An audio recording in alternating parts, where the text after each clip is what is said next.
সুপ্রিয় শিক্ষার্থীবৃন্দ, আজ 25শে জুন 2020। কাছের এবং দূরের অষ্টম শ্রেণীর সকল শিক্ষার্থীদের শুভেচ্ছা জানিয়ে আজকে আমরা অষ্টম শ্রেণীর তৃতীয় অধ্যায়ের অঙ্ক নিয়েই আমরা আজকে আলোচনা করব। তো বন্ধুরা, তোমরা কেমন আছো? আশা করি সবাই ভালো আছো। আজকের ক্লাসটার উপরে পরবর্তীতে এটার উপরে সৃজনশীল ক্লাস হবে, সুতরাং অঙ্কটা ভালোভাবে দেখার এবং বোঝার চেষ্টা করবে। এসো আমরা পাঠে যাই। বোর্ডে একটি প্রশ্ন আছে, আয়তাকার একটি ক্ষেত্রের দৈর্ঘ্য প্রস্থের 1.5 গুণ। এই 1.5 গুণটা বিভিন্ন সময় বিভিন্নভাবে হয়। এই 1.5 গুণ এটা এরকম হতে পারে, 1.5 অবলিক 1 সমস্ত 2/1 এরকমও হতে পারে। 1.5 অর্থাৎ 1.5 হতে পারে। 1.5 গুণটাকে এভাবে লিখতে পারে, 1.5 বানান করে লিখতে পারে, জয়কার ডাবল অবলিক অথবা 1 সমস্ত 2/1 গুণও হতে পারে। প্রতি বর্গমিটার 1.9 টাকা দরে ঘাস লাগাতে 10,260 টাকা ব্যয় হয়। এই পর্যন্ত আমরা একটা জিনিস পেলাম, কি এক আয়তকার একটি ক্ষেত্রের দৈর্ঘ্য প্রস্থের 1.5 গুণ আর প্রতি বর্গমিটার এত টাকা দরে ঘাস লাগাতে মোট খরচ হয়েছে এত টাকা। তারপর আরেকটা পার্ট আছে, প্রতি মিটার এত টাকা দরে ওই মাঠের চারিদিকে বেড়া দিতে মোট কত টাকা ব্যয় হবে। আমরা পরের অংশটুকু আগে আসব। এখানে চারিদিকে যেহেতু বলছে, চারিদিকে বুঝতে আমাকে বুঝাচ্ছে পরিসীমা। আর পরিসীমা যদি আমাকে বের করতে হয়, তাহলে ক্ষেত্রের দৈর্ঘ্য এবং প্রস্থ বের করে নিতে হবে। তো দৈর্ঘ্য এবং প্রস্থ গুণ করলে হয় ক্ষেত্রফল। যেহেতু বর্গমিটার দেওয়া আছে, তাহলে আমরা 1.90 টাকা খরচ হয় 1 বর্গমিটারে। এত টাকা ঘাস লাগাতে খরচ হয় 1 বর্গমিটারে। 1 টাকাতে কত, এত টাকাতে কত। যখন বর্গমিটার পাবো, যে বর্গমিটারটা পাবো সেটা আয়তকার ক্ষেত্রের ক্ষেত্রফল হবে। এসো সমাধানে যাই। সমাধান।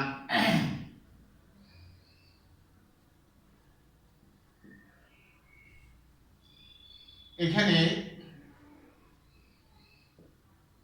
1.90 টাকা ব্যয় হয় 1 বর্গ মিটারে। সুতরাং 1 টাকা ব্যয় হয় 1.90 ভাগে 1 বর্গ মিটারে।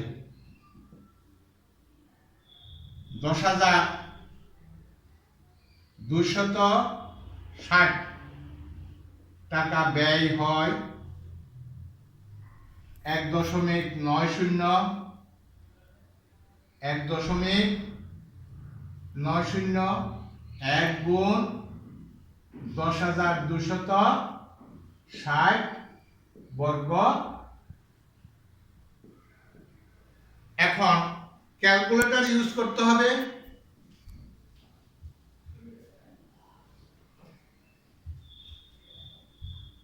ক্যালকুলেটরে ভাগটা করলেই আমার কাঙ্ক্ষিত রেজাল্টটা চলে আসবে। 10,260 ভাগ 1.9 5400। ক্যালকুলেটরে আমার ভাগ করলে হবে কত? 5,400 বর্গমিটার। যেহেতু ক্যালকুলেটর ব্যবহার আছে, তোমরা ক্যালকুলেটরটা ব্যবহার করে দেখো। অর্থাৎ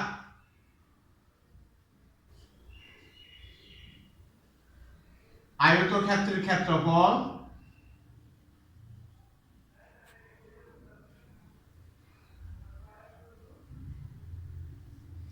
সমান 5,400 বর্গ মিটার।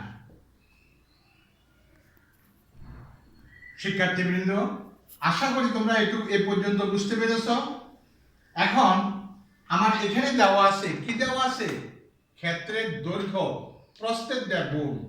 এই 1.5 গুণটা আমার কথায়ও থাকতে পারে, অঙ্কও থাকতে পারে, এক সমস্ত 2/1 1.5 যাই থাকুক না কেন সেটাকে সেভাবে করে নিতে হবে।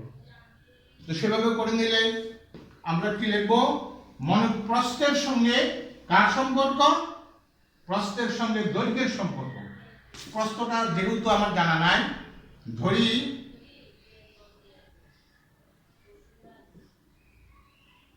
আয়তাকার ক্ষেত্রের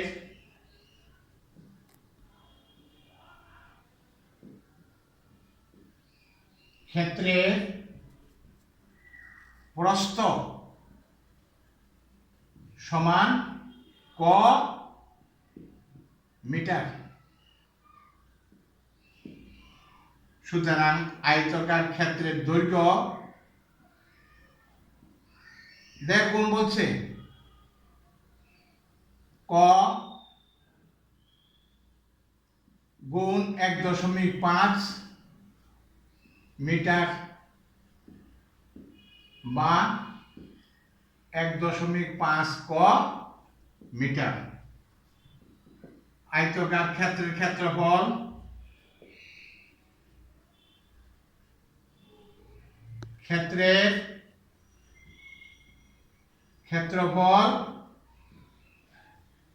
সমান 1.5 ক গুণ ক।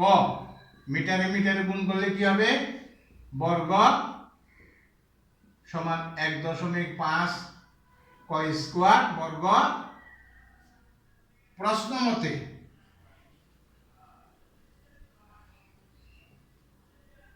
1.5 ক স্কয়ার সমান ক্ষেত্রফল বেরিয়েছিল আমার 5400 বা ক স্কয়ার 1.5 5400 ক স্কয়ার সমান এই 5400 রে ক্যালকুলেটরে ভাগ করো। কত দি? ভাগ 1.5 সমান 3600 সমান কত হবে? 3600 বা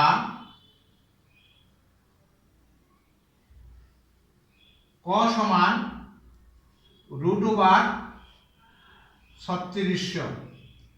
সুতরাং ক সমান 60। তাহলে কটা কি আমাকে দেখতে হবে? কটা হইছে প্রস্থ, কটা হইছে প্রস্থ, আর দৈর্ঘ্য হইছে 1.5 ক। যেহেতু আমি ক এর মান পেয়ে গেছি, সুতরাং প্রস্থ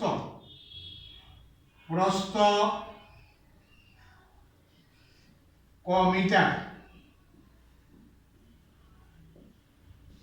সমান 60 মিটার এবং দৈর্ঘ্য 1.5 ক সমান 60 গুণ 1.5 মিটার সমান 90 মিটার।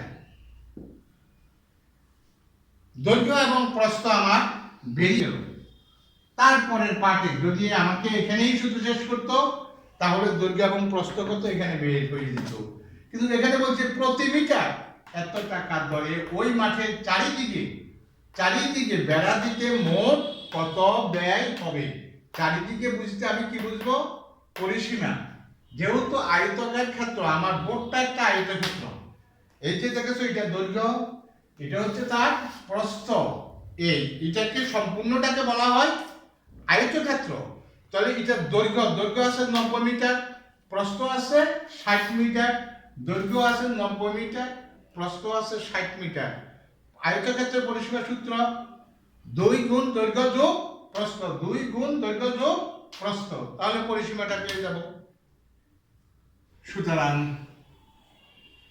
আয়ত ক্ষেত্রে পরিসীমা সমান 2 গুণ দৈর্ঘ্য হচ্ছে 90 যোগ প্রস্থ হয়েছে 60 মিটার। 2 গুণ 150 মিটার সমান 300 মিটার। এখন প্রতি